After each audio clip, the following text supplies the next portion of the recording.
Chosen one, if there are people around you right now, do not treat this like background noise. Step away if you can. Lower the volume if you must. And if you cannot be physically alone right now, then become inwardly alone. Let the noise around you lose its authority for a few moments.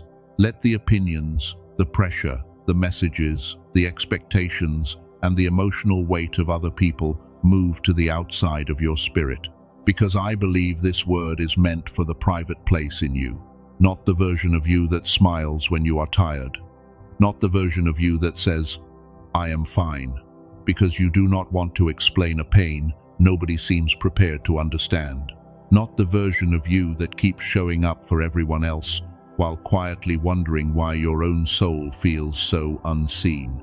This is for the hidden room, the room inside you where you wrestle with God, the room where you ask questions you would never say out loud, the room where you wonder why you have felt so different lately, why certain conversations feel heavier than before, why certain people feel harder to be around, why your spirit has been pulling back even when your heart still cares. And I want you to hear this clearly before we go any deeper. God is not asking you to be alone because you are rejected. He is asking you to be alone because the next thing He wants to show you cannot survive in the atmosphere of distraction. There are some messages you cannot receive while performing. There are some instructions you cannot hear while managing everyone else's emotions. There are some confirmations that only settle when the room inside you becomes quiet enough for truth to land without being edited by fear. So take one real breath, not a dramatic breath, not a spiritual performance, just a breath that tells your soul, for this moment, I do not have to carry everybody. If you are driving, keep your eyes where they need to be and simply let your spirit listen. If you are lying down, let the words come to you without forcing anything. If you are sitting alone in the dark, do not rush out of that silence. Sometimes the place you keep trying to escape is the very place where God has been waiting to meet you, and this is where the first layer begins. You have not been feeling strange for no reason. You have not been more sensitive for no reason. You have not been losing tolerance for shallow conversations, crowded spaces, old habits, and certain people's energy for no reason. Something has been changing in you quietly, and because it has been quiet, you may have questioned whether it was real. You may have asked yourself, am I being too emotional? Am I becoming distant? Am I overthinking everything? Am I just tired? But what if you are not falling apart? What if your spirit is finally refusing to live overcrowded? Because that is what has been happening. Your inner world has been overcrowded, not just with problems, but with voices. Voices telling you who to be. Voices telling you what you should feel. Voices telling you to hurry, to explain, to forgive before you are healed, to answer before you are ready, to stay available even when your peace is bleeding. And at some point, God will interrupt that.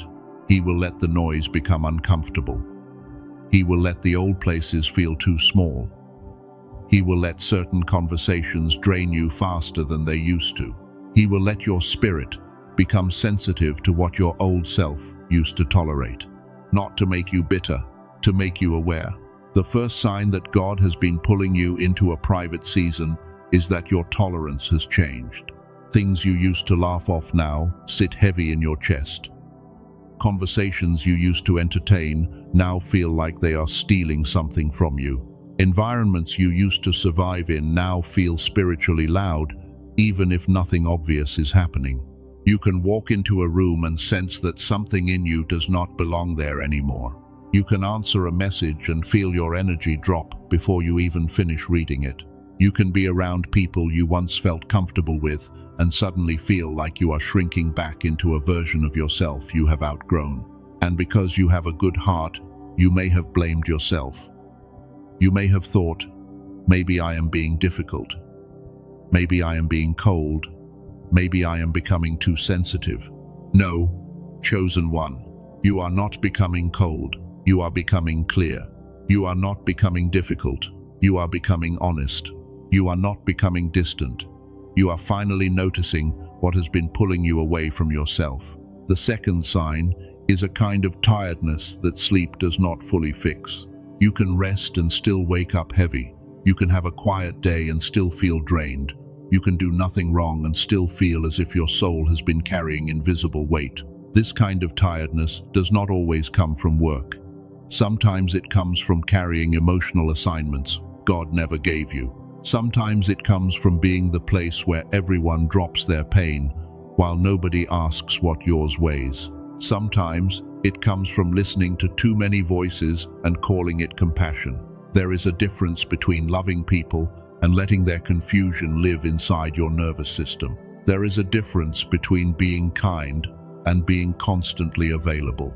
There is a difference between having a soft heart and allowing every crisis around you to become your responsibility. And God sees the difference, even when you do not. That is why He begins to pull you back. Not because people do not matter, but because your spirit matters too. The third sign is that your emotions have been moving in waves. One moment you feel peaceful. The next moment, something old rises up. A memory, a sadness, a strange ache, a sudden tear you cannot explain, a feeling that something is leaving your life, even if you cannot name what it is.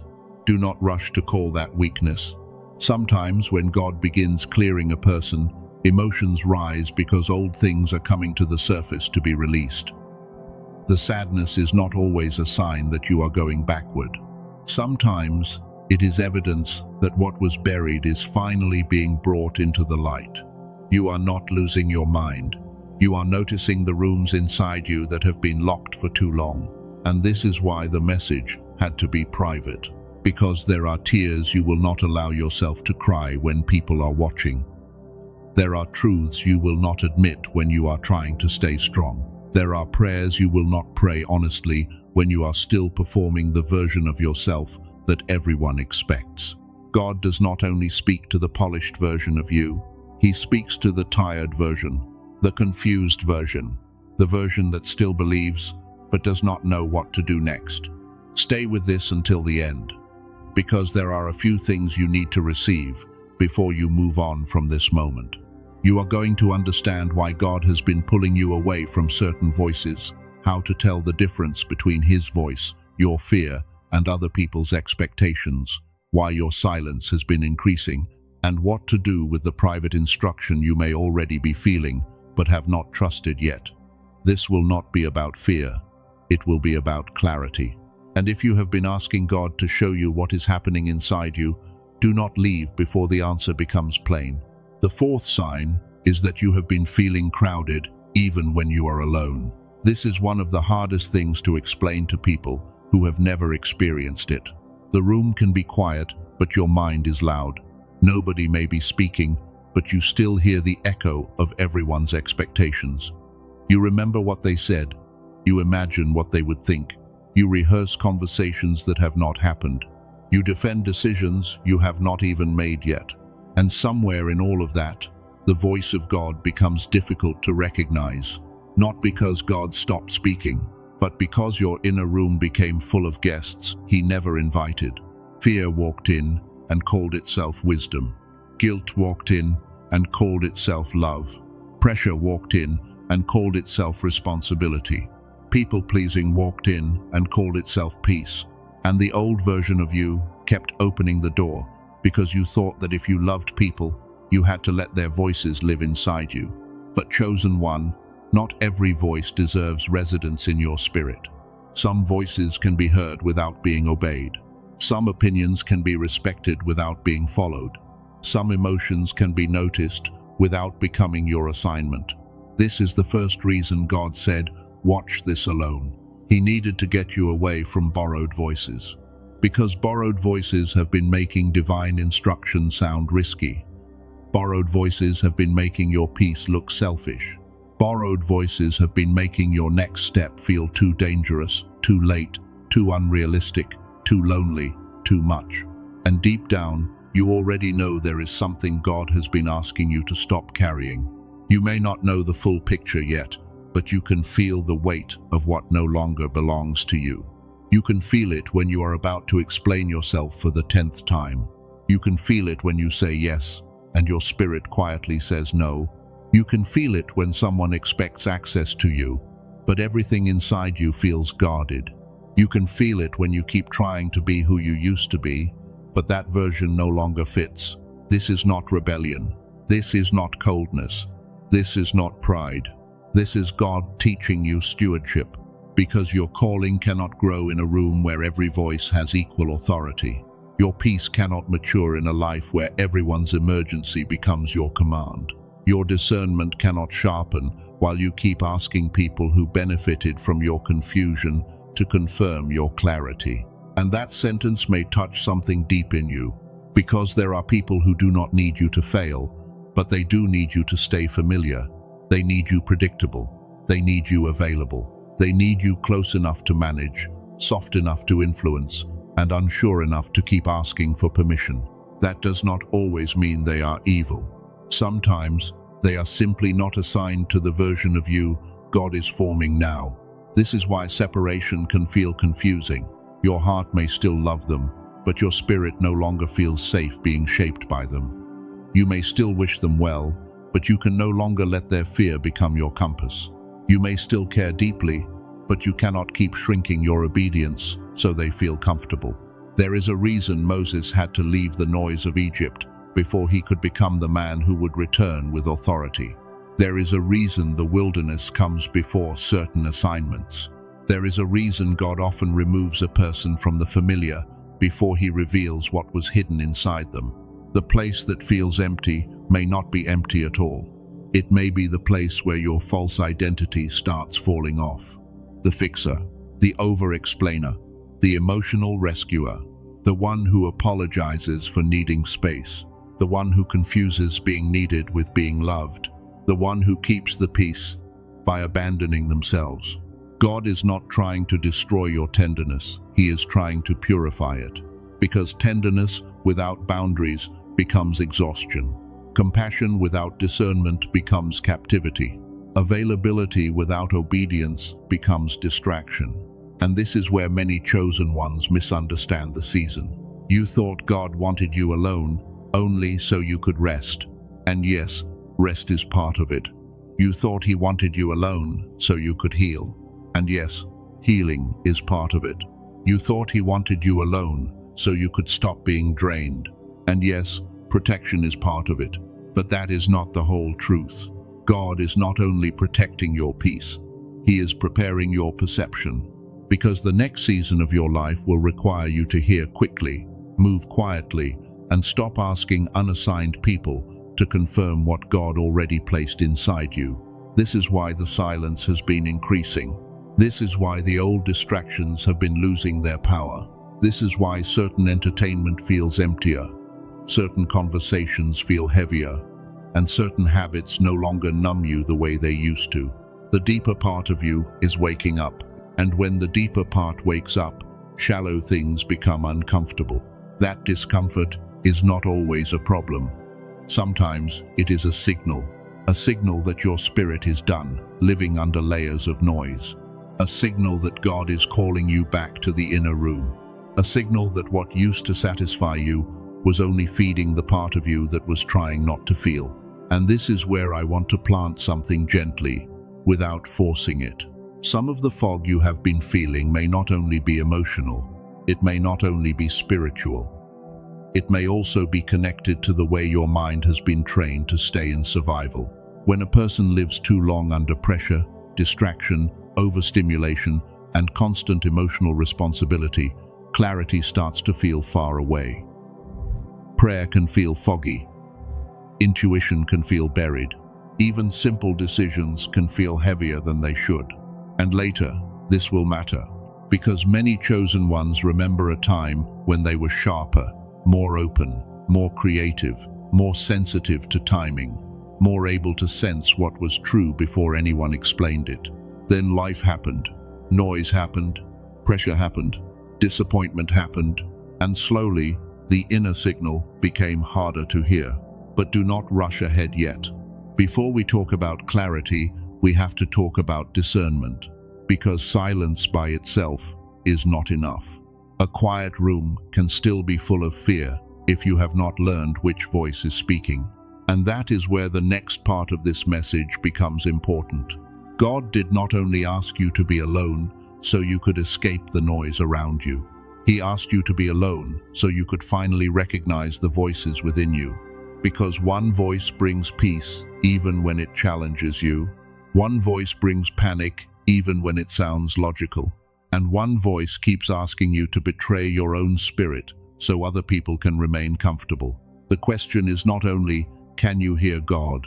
The deeper question is, which voice have you been obeying? Because once you know which voice you have been obeying, you will understand why God had to quiet everything around you. The problem was never only the noise outside of you. It was the noise that learned how to sound like wisdom. That is why this season has felt so confusing. You are not simply choosing between good and bad. If it were that easy, you would have already chosen. You are choosing between voices that all know how to sound convincing when your spirit is tired. Fear can sound responsible. Guilt can sound loving. Pressure can sound urgent. Control can sound like planning. And sometimes, the voice of God can feel so calm that you almost dismiss it because it is not screaming for your attention. That is why God needed you alone. Not because you are too fragile for people, but because some voices become easier to recognize when you stop letting everyone else stand in the room with your decision. There is a voice that comes from God. There is a voice that comes from fear. And there is a voice that comes from people who may love you, need you, expect from you, depend on you, or misunderstand you, but were never assigned to lead your spirit. The voice of God does not always tell you what is comfortable, but it does carry a different weight. It can challenge you without humiliating you. It can correct you without crushing you. It can ask for obedience without making you feel worthless. When God speaks, even if the instruction is difficult, there is usually a deep steadiness beneath it. You may feel nervous, you may feel stretched, you may even feel unsure about the timing, but underneath the trembling, there is something clean. There is no manipulation in it, no panic, no shame that makes you hate yourself, no pressure to prove your value through exhaustion. God may convict you, but He does not confuse you into self-destruction. He may interrupt your plan, but He does not make your soul feel dirty for needing direction. He may ask you to release something, but He will not force you to betray the part of you He is trying to heal. That is one way you begin to know. The voice of God may be firm, but it is not frantic. Then there is the voice of fear. Fear is loud, even when it whispers. Fear says, hurry, or you will miss it. Fear says, if you do not answer right now, they will leave. Fear says, if you create distance, you are selfish. Fear says, if you obey what God showed you, you will end up alone forever. Fear says, if you take the next step, you will fail in front of everyone. Fear says, if they do not understand you, you must explain until they do. Fear can dress itself in logic. It can sound like caution. It can use facts. It can use memory.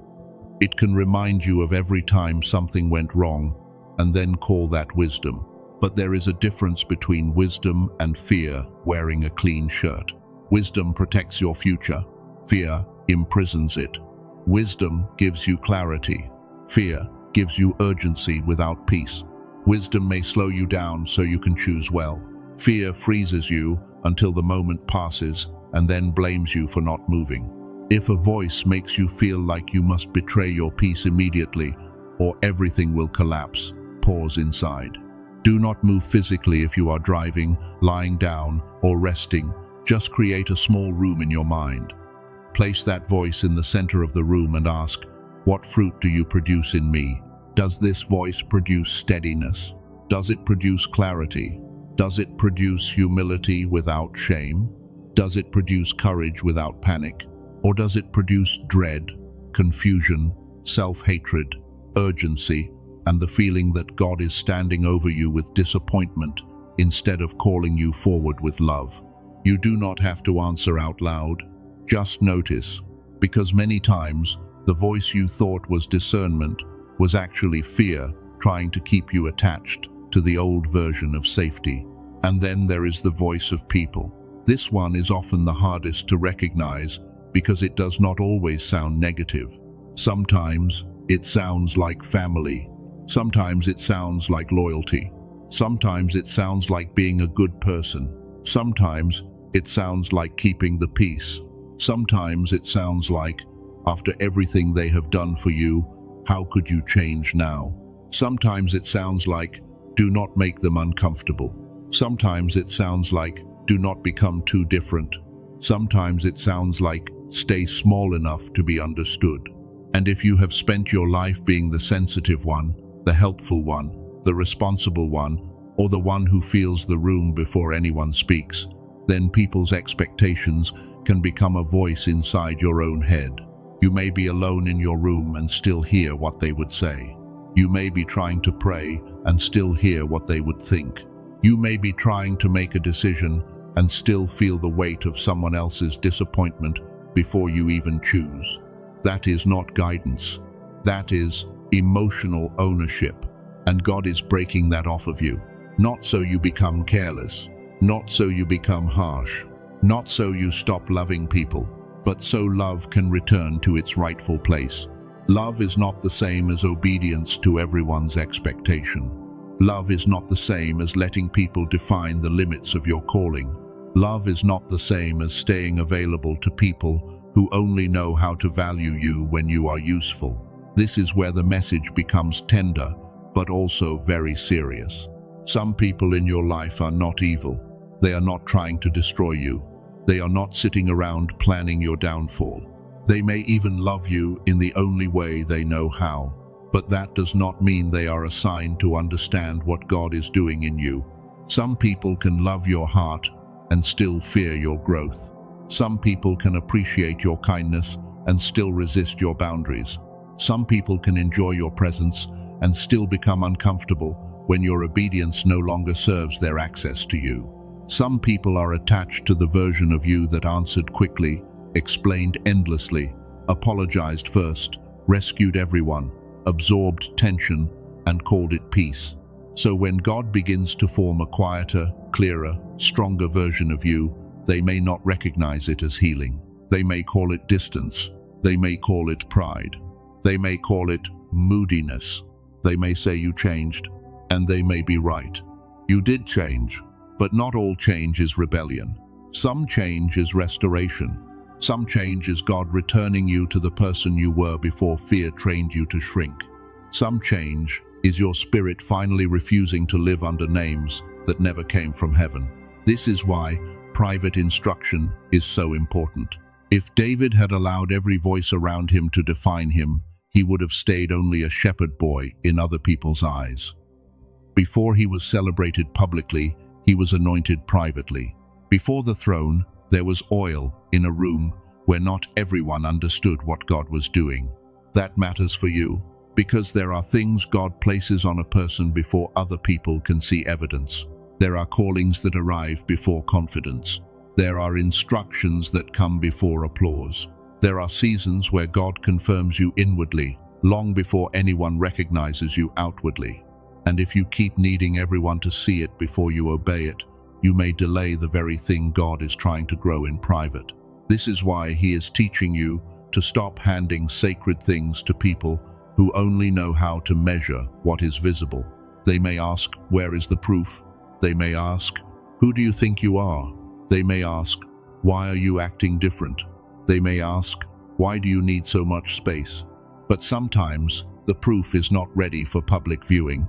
Sometimes the seed is still underground. Sometimes the oil is still private. Sometimes the instruction is still too tender to survive the hands of people who do not know how to honor what God has not yet revealed. And I feel this strongly for the chosen one who has been apologizing for needing silence. You are allowed to protect what God is building in you. You are allowed to move quietly. You are allowed to stop announcing every inner shift. You are allowed to let people misunderstand a season they were not invited to interpret. You are allowed to love people without letting them sit in the seat that belongs to God. You are allowed to become less available to confusion, and you do not owe anyone an apology for becoming obedient. This does not mean you become cruel. It means you become clear. Cruelty says, I do not care what happens to you. Clarity says, I cannot abandon what God is doing in me to manage your reaction. Cruelty cuts people to feel powerful. Clarity creates distance to remain faithful. Cruelty is rooted in pride. Clarity is rooted in stewardship. And right now, God is not calling you into cruelty. He is calling you into stewardship. There is a version of you that keeps trying to take everyone with you into rooms that were meant for you and God. You want them to understand. You want them to bless it. You want them to see your heart. You want them to know you are not trying to hurt anyone. And because your heart is sincere, you keep explaining. But some explanations do not create understanding. They only give people more words to argue with. Some people are not confused because you were unclear.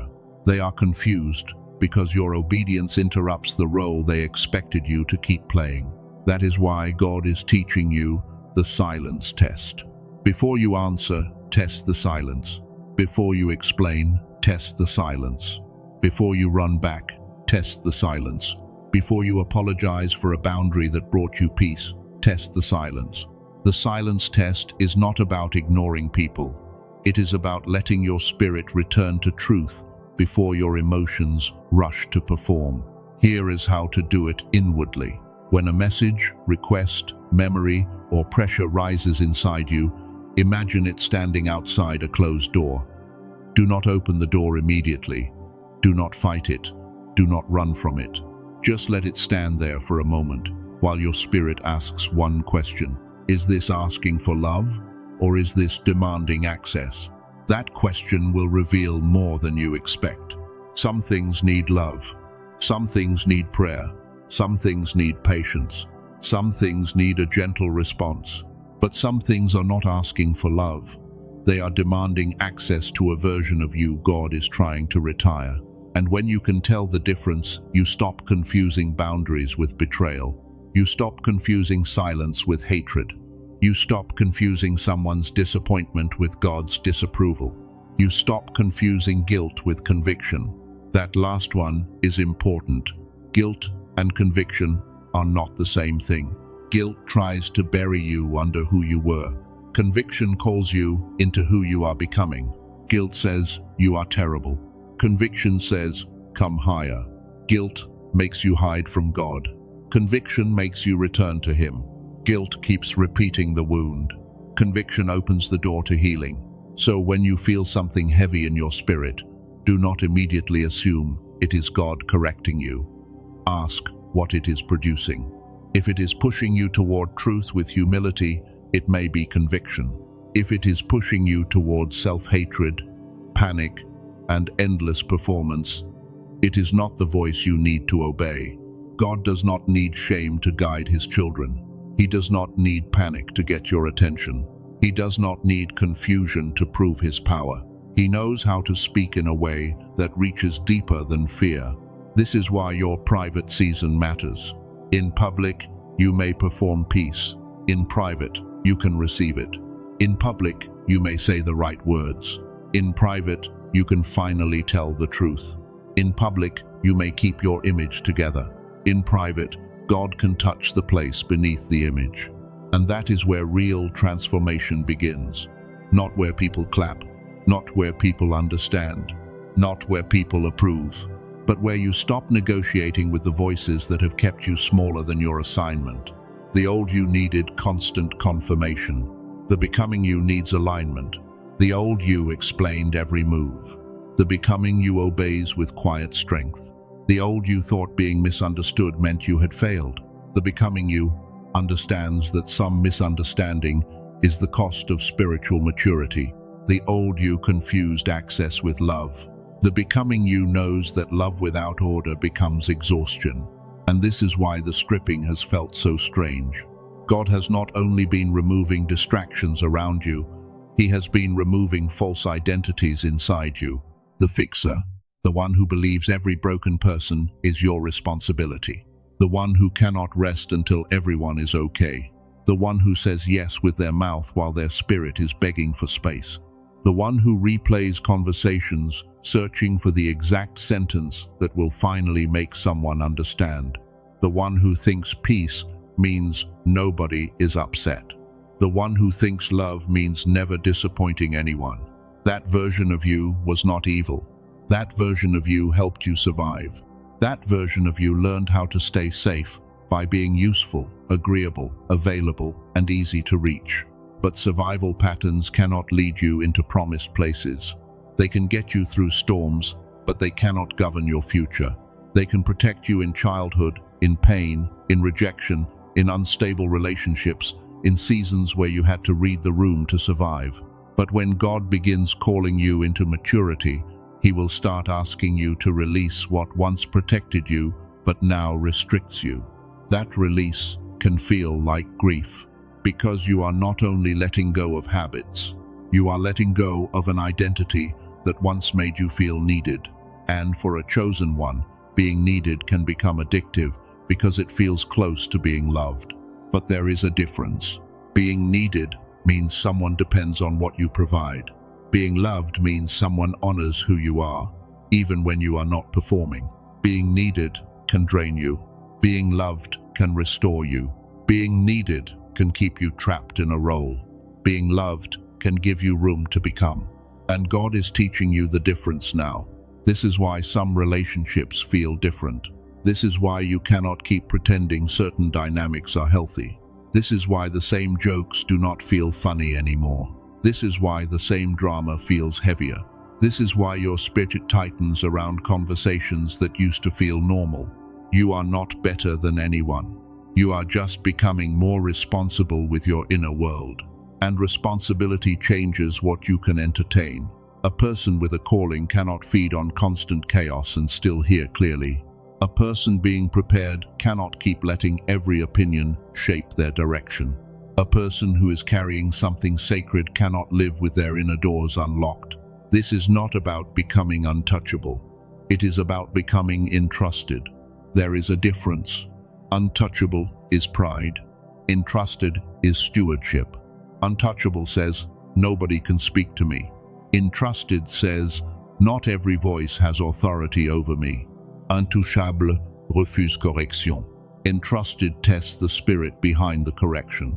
Untouchable isolates from arrogance. Entrusted separates for obedience. And God is calling you into the second one. He is not making you hard.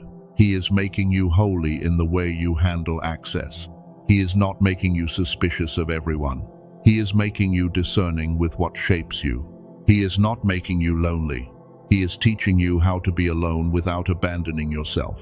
Because until you can sit with God without needing immediate human confirmation, your obedience will always be vulnerable to whoever speaks loudest. And this is the part you may need to let settle. The loudest voice in your life has not always been the truest one. The most familiar voice has not always been the safest one. The voice that makes you feel guilty has not always been the voice of God. The voice that demands an immediate answer has not always been wisdom. The voice that says, prove yourself, explain yourself, defend yourself, make them understand, has not always been love. Sometimes love is quiet. Sometimes wisdom is slow. Sometimes obedience looks like not answering yet. Sometimes maturity looks like letting the room misunderstand you while heaven continues forming you. And now we come to the deeper turn in this message. You may have thought this was about who you need to avoid. You may have thought this was about which people are draining you. You may have thought this was about who deserves access and who does not. That matters, but it is still not the deepest point. Because the real message is not only about who must leave your space. It is about who is being formed in the space they can no longer enter. God did not bring you into the private room just to show you what was wrong around you. He brought you there to show you what is awakening within you. You are not only being protected, you are being prepared. You are not only being hidden, you are being shaped. You are not only being separated, you are being commissioned. And that word may feel heavy, because part of you still wonders if you are ready. You may ask, how can God use me when I still feel tired? How can He call me when I still feel uncertain? How can he trust me with more when I am still healing from what happened before? But chosen one, readiness in God's hands does not always feel like confidence. Sometimes readiness feels like surrender. Sometimes readiness feels like finally admitting you cannot keep living the old way. Sometimes readiness feels like becoming quiet enough to stop fighting the very instruction you asked God to give. The private room was not just a shelter. It was not just a hiding place. It was not just a break from people. It was a place of sorting, a place of stripping, a place of returning, a place where God could separate your voice from fear, your calling from performance, your love from people-pleasing, and your obedience from the need to be understood. And now, the question is changing. The question is no longer only, why did God want me alone? The question is, what is He preparing me to carry, now that the wrong voices are losing their power? He is preparing you to carry clarity. Not the loud kind, not the kind that needs to prove itself every 5 minutes, not the kind that argues with every misunderstanding, chases every explanation, and keeps checking the faces of people to see if obedience is acceptable yet. He is preparing you to carry the quiet kind of clarity, the kind that can hear God in a room full of opinions and still not bow to confusion, the kind that can love people deeply without letting them become the center of your decisions, the kind that can feel fear rise and still not let fear sit on the throne, the kind that can be misunderstood without collapsing, the kind that can be alone without feeling abandoned. That is what this private room has been about. It was never only a place of escape.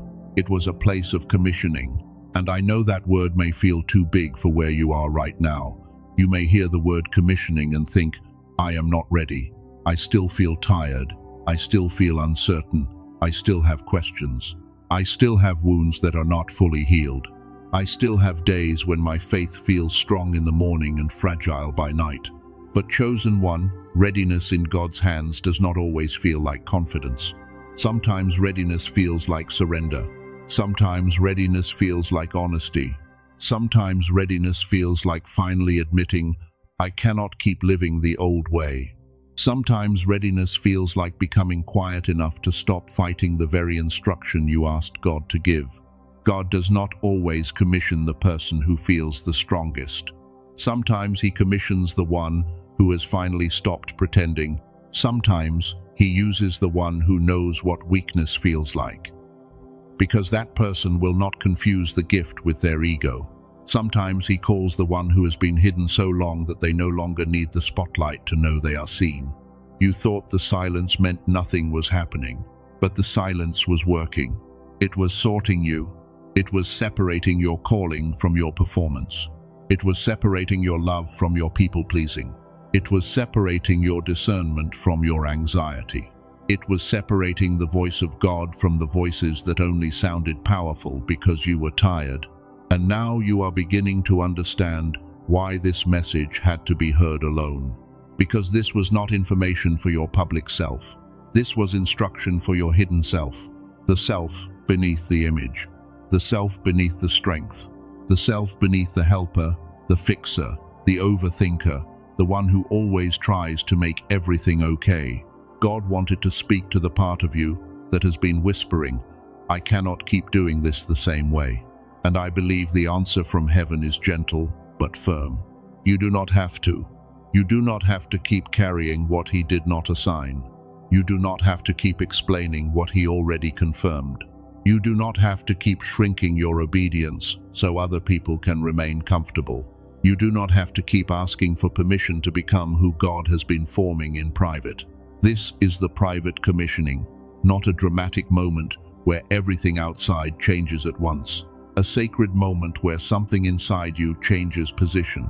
Fear moves off the throne. Guilt moves out of the decision seat. People's expectations step outside the inner room, and the voice of God returns to the center. There is a story in Scripture where Elijah did not find the Lord in the wind, the earthquake, or the fire. The loud things came first. The dramatic things came first. The shaking came first. But the voice that mattered came in the stillness. That matters for you, because many times You have been waiting for God to shout over the noise. But what if He has been waiting for you to stop treating noise like authority? What if the voice was not absent? What if the room was just too crowded? What if the instruction was already there, but fear was interpreting it, guilt was arguing with it, and people's expectations were standing in front of it? This is why the inner room matters. So right now, without moving your body, without forcing emotion, without doing anything unsafe, if you are driving or lying down, I want you to imagine something very simple. Imagine there is a quiet room within you, not a fantasy place, not an escape, a place of truth. In that room, there is a table, and on that table are three things you have been carrying: the voice of fear, the pressure of people, and the instruction you have been avoiding because it felt too lonely to obey. Do not fight the fear. Do not argue with the pressure. Do not force the instruction to become clear all at once. Just imagine placing each one where it belongs. Fear does not get the throne. Pressure does not get the throne. God gets the throne. Let that sentence settle inside you. Fear does not get the throne. Pressure does not get the throne. God gets the throne. And if your spirit agrees with that, even quietly, let this become the sentence you carry after this message. God, return your voice to the center. That is all. No performance. No dramatic display. Just that inward agreement. God, return your voice to the center. Because the next season of your life will not be carried by panic. It will not be carried by guilt. It will not be carried by the old need to be understood, by people who were never assigned to interpret your becoming. It will be carried by clarity, and clarity will change how you move. You will not answer every demand immediately. You will not share every private instruction too soon. You will not let every emotional reaction pull you out of obedience. You will not confuse someone's disappointment with God's disapproval. You will not keep living like your peace is less important than everyone else's access. This does not mean you will become perfect. It means you will become aware. And awareness is where stewardship begins. The first thing you do after this message is protect the next 24 hours. Do not rush to tell everyone what you felt. Do not turn a sacred moment into a public announcement too quickly. Do not immediately look for someone to validate what God may already be confirming in your spirit. Let the word sit. Let the silence work. Let your inner room stay clean for a little while. Because some seeds die when they are handled too much. Some instructions lose strength when they are exposed too early. Some clarity needs privacy before it becomes action. The second thing you do is separate the voices inwardly. When a decision rises, do not ask only, "What should I do?" Ask, "Which voice is asking me to move? Is it God giving me steady direction? Is it fear demanding control? Is it people's expectations asking me to betray my peace?" That one question can save you from returning to cycles God is trying to end. The third thing you do is choose one quiet act of obedience. Not 10, not a whole life plan. One response you do not rush. One boundary you stop apologizing for. One habit you stop feeding. One conversation you stop rehearsing. One place where you stop asking guilt for permission. Obedience becomes stronger when it becomes simple. And if you feel led, you can put one sentence in the comments, not as performance, but as agreement. I choose the inner room. That is not for attention. That is a marker. A simple declaration that you are done letting every voice have equal authority inside you. Now there is something else I need to connect gently, because this will matter for many of you. Some of the fog you have been living in has not only been emotional, and it has not only been spiritual. For many chosen ones, the battle has also been happening in the mind. You have felt it. The heaviness when you try to pray. The scattered thoughts when you try to focus. The strange feeling that your intuition used to be sharper. The memory of being younger and sensing things more easily. Learning faster. Imagining more freely. Feeling more connected to God, to timing, to meaning, to the unseen patterns of life. And then, somewhere along the way, the world became louder. Pressure got heavier. Disappointment became normal. Your mind learned survival. And slowly, what used to feel natural began to feel buried. This is important because clarity is not only about wanting to hear God. Sometimes you also need to understand the condition your mind has been forced to live in. When a person lives under constant stress, overstimulation, distraction, emotional labor, and survival pressure, the mind can become trained to expect noise. Stillness starts to feel unfamiliar. Focus becomes harder. Prayer feels clouded. Discernment feels delayed. Even simple decisions can feel like climbing a mountain. And this is where I want to share something only for those who feel led to explore it. There is a 7-minute audio track called The Genius Song. I do not want to frame it like a magic button, because that would not be honest. It does not replace prayer. It does not replace obedience. It does not replace healing, wise choices, discipline, rest, or your relationship with God. But it was created as a tool to support the mind in returning to a clearer state. The idea behind it is brain entrainment, using sound through headphones to help guide the brain toward gamma wave activity. Gamma is often associated with higher focus, sharper awareness, flow state, and those moments where insight seems to arrive with unusual clarity. And when you look at the life of many chosen ones, this makes sense. You may have always felt like there was something inside you that used to be brighter, not because you are better than other people, but because there was a sensitivity, a quickness, a knowing, a God-given capacity that life slowly covered with noise. The Genius Song is designed for people who feel that inner signal has been buried and want a simple way to support the mind in becoming more available to clarity again. It is only 7 minutes. You listen with headphones. You do not need to perform a complicated ritual. You do not need to force yourself into a perfect meditation.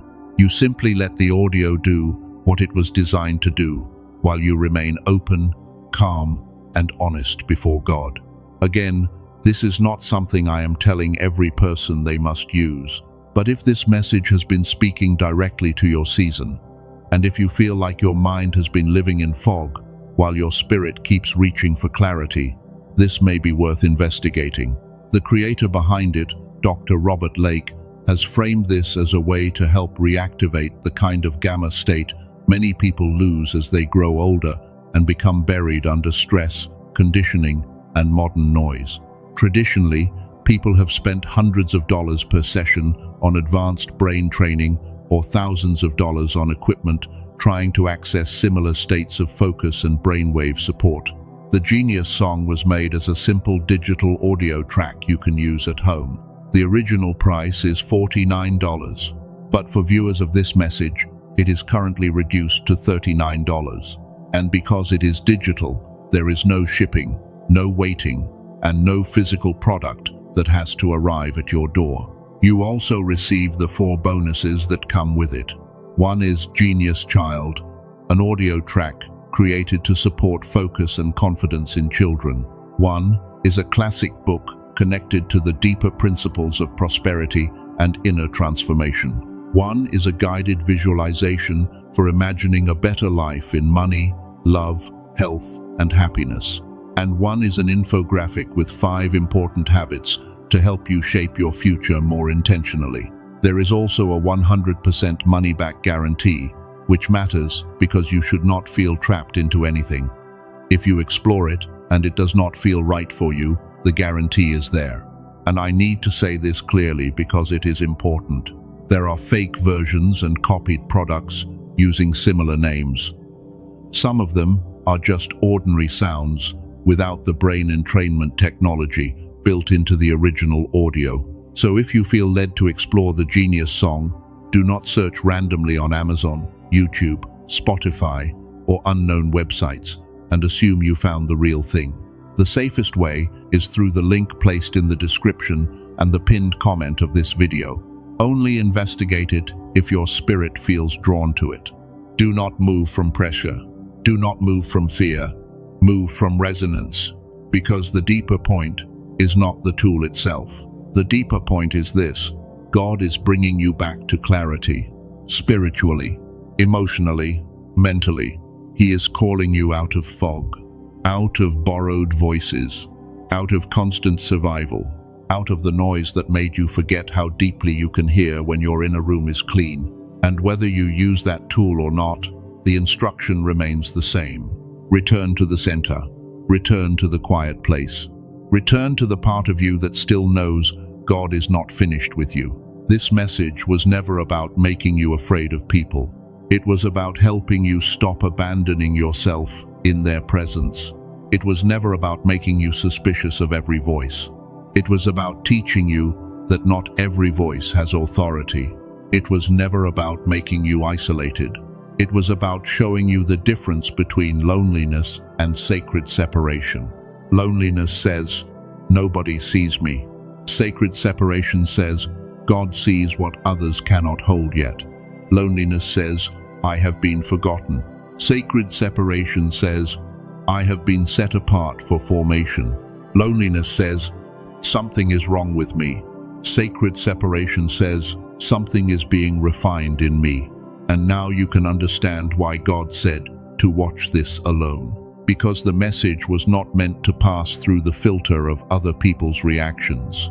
It was meant to meet you in the place where you stop performing. It was meant to reach the part of you that has been tired of explaining. It was meant to confirm what your spirit has already been sensing. Something is shifting. Something is being removed. Something is being restored.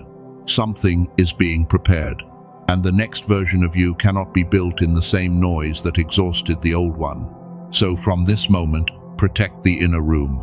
Do not make your private instruction common. Do not hand your clarity to people who only know how to debate your obedience. Do not keep asking fear to bless your faith. Do not keep asking guilt to interpret your boundaries. Do not keep asking people who loved your old availability to celebrate your new stewardship immediately. Give them grace, but give God authority. Love people, but do not enthrone their expectations. Stay soft, but do not stay open to everything. Be kind, but do not abandon your assignment to keep everyone comfortable. You are allowed to move quietly. You are allowed to heal privately.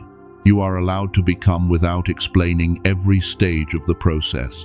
You are allowed to stop answering the voices that only know how to reach the old you.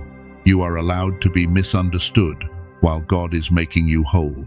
And you are allowed to believe that the silence you have been feeling is not empty. It is holy ground. Now let this prayer rise over you.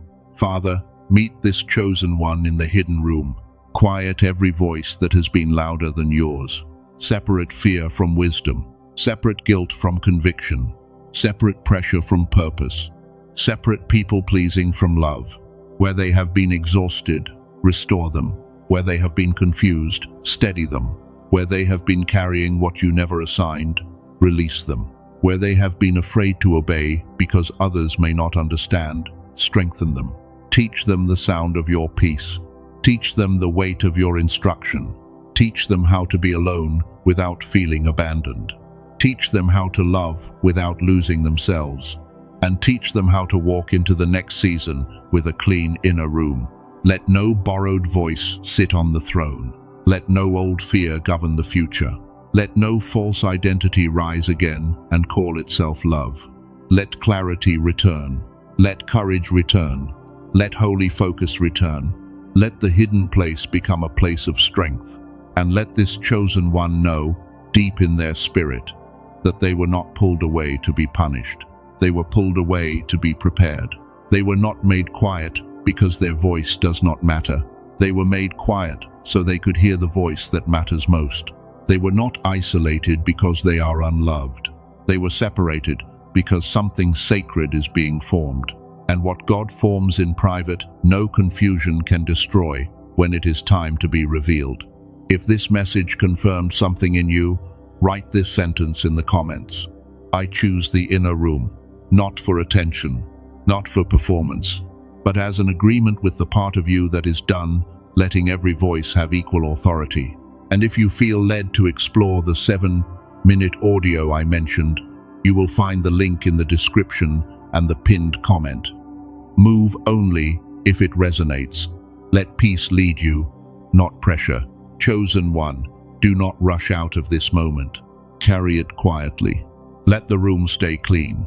Let the voices settle. Let God remain at the center. Because now you know what this was really about. He did not ask you to watch this alone because you had no one. He asked you to watch this alone because, for once, he wanted your whole attention without the world standing between you and the truth. And the truth is this: you are not rejected. You are being refined. You are not forgotten. You are being formed. You are not behind. You are being aligned. You are not losing yourself. You are returning to the self God could trust with what comes next. So stay close to the quiet. Protect what he showed you. And when the noise returns, remember the inner room. Fear does not get the throne. Pressure does not get the throne. God gets the throne.